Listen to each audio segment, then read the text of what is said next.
Buenos días, estimados y estimadas estudiantes de séptimo básico. En esta oportunidad vamos a hacer un cambio de contenido y vamos a ir avanzando a lo que sería física para ustedes o el eje de Tierra y universo para los más pequeños y vamos a ver la tectónica de placas. El objetivo de aprendizaje en esta ocasión es explicar con el modelo de la tectónica de placas los patrones de distribución de la actividad geológica, volcanes y sismos, los tipos de interacción entre las placas convergente, divergente y transformante y su importancia en la teoría de la deriva continental. En esta presentación de PowerPoint vamos a relacionar lo que es la deriva continental con la tectónica de placas.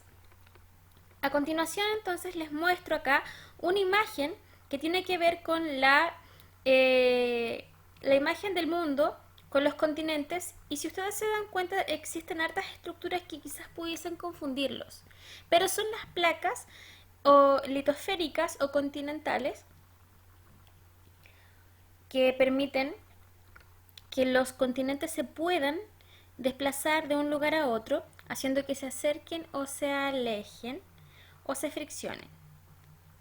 Vamos a ver entonces lo siguiente. El astrónomo y meteorólogo Alfred Wegener, nacido en 1880 y fallecido en 1930, fue un alemán quien propuso que existió una Pangea como único continente en la antigüedad y que la tectónica de placas, o más bien la litosfera, podría desplazarse durante millones de años.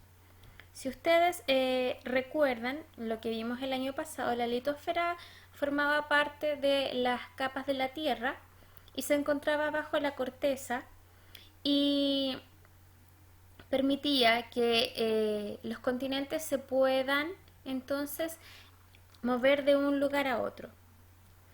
Todo esto entonces se puede relacionar con la deriva continental, que es la teoría que indica que las placas que dan sustento a los continentes o que se encuentran debajo de los continentes se mueven, para liberar energía y para poder mantenerse estables.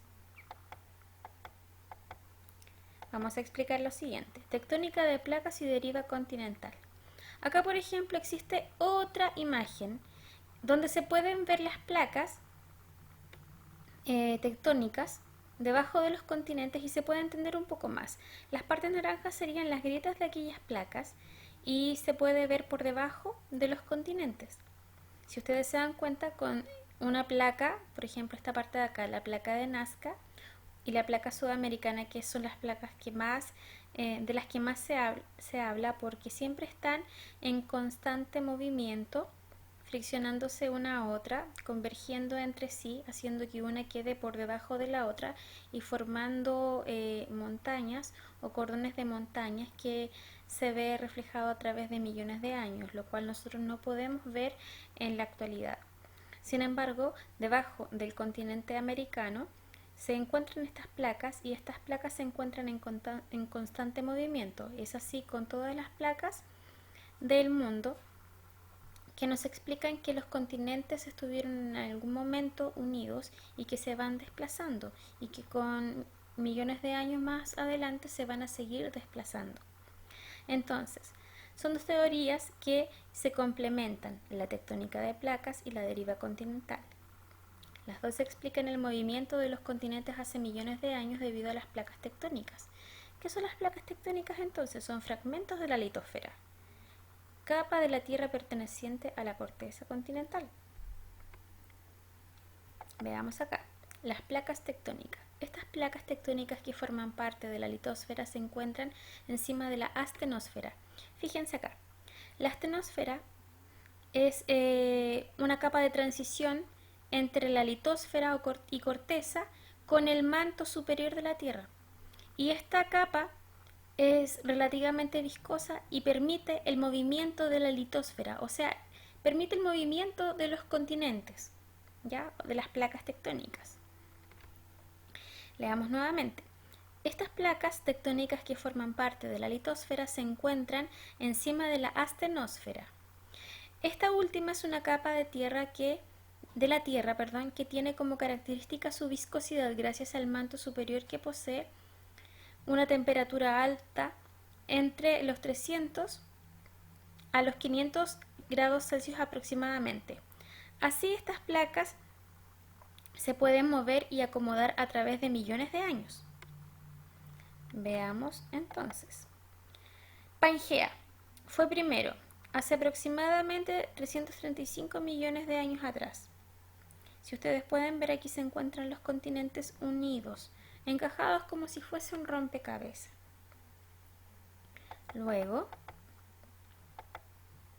hace 200 millones de años aproximadamente se formó la Eurasia y Gondwana, la separación de los continentes. Esto llevó millones de años y esto sucedió debido al movimiento de las placas tectónicas que actuaron en los continentes para que se separaran o se juntaran unos con otros.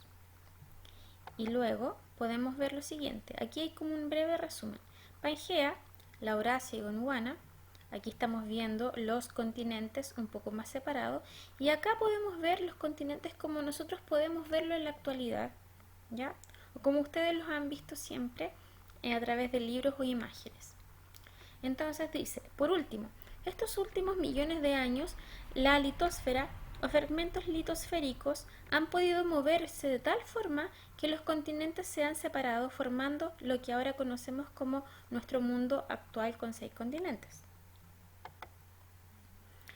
Movimientos de las placas tectónicas. Esta es la parte más importante porque nos permite conocer qué tipos de movimientos existen en las placas tectónicas para que los continentes se puedan mover de una parte a otra.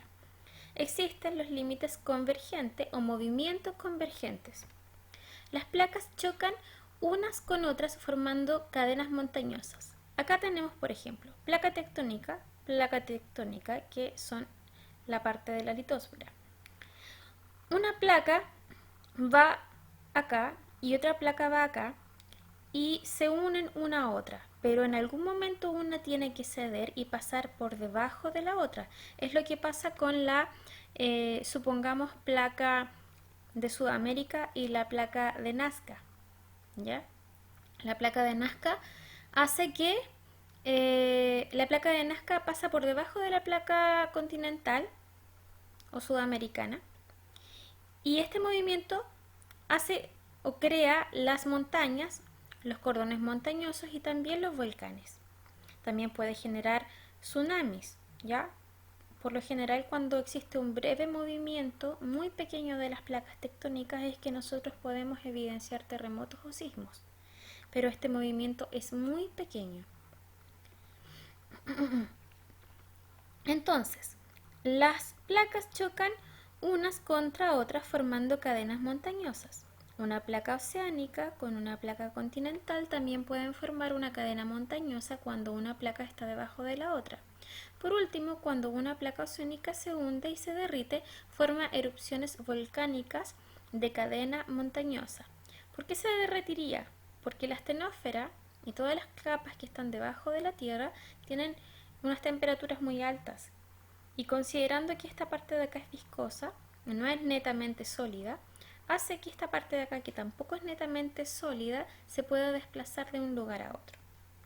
Sigamos con el movimiento divergente.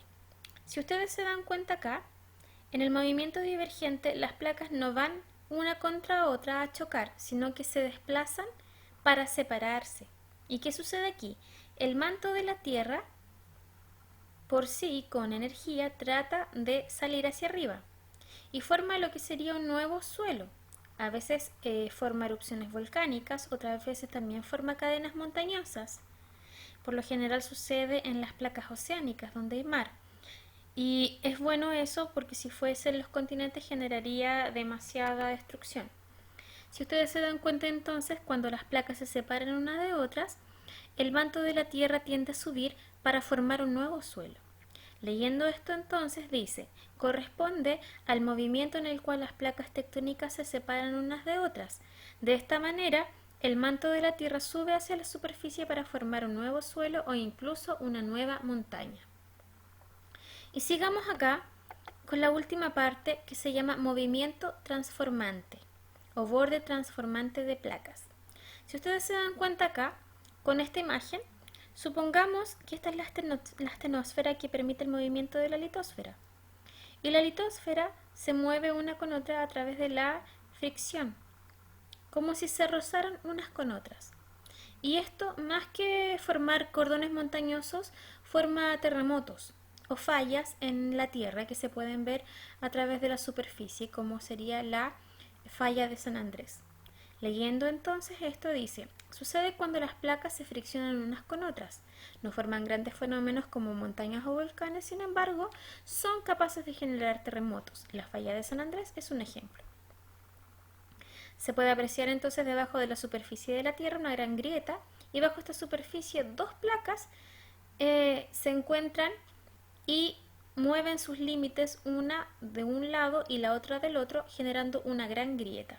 Podríamos decir entonces que debajo de esta parte de acá existen dos placas, ¿ya? Y estos serían entonces los movimientos de las placas tectónicas que hacen que los continentes entonces se vayan separando unos con otros hasta formar lo que tenemos ahora, y tomando en cuenta que con años posteriores la Tierra va a seguir moviéndose. Espero que les haya gustado este video, que lo hayan comprendido. Yo también les voy a enviar este video a través del IRMI y espero que lo puedan estudiar, y cuando tengamos nuestro contacto directo a través de Zoom o de foro podamos comentar y aclarar las dudas que tengan. Espero que estén muy bien. Cuídense, un abrazo grande.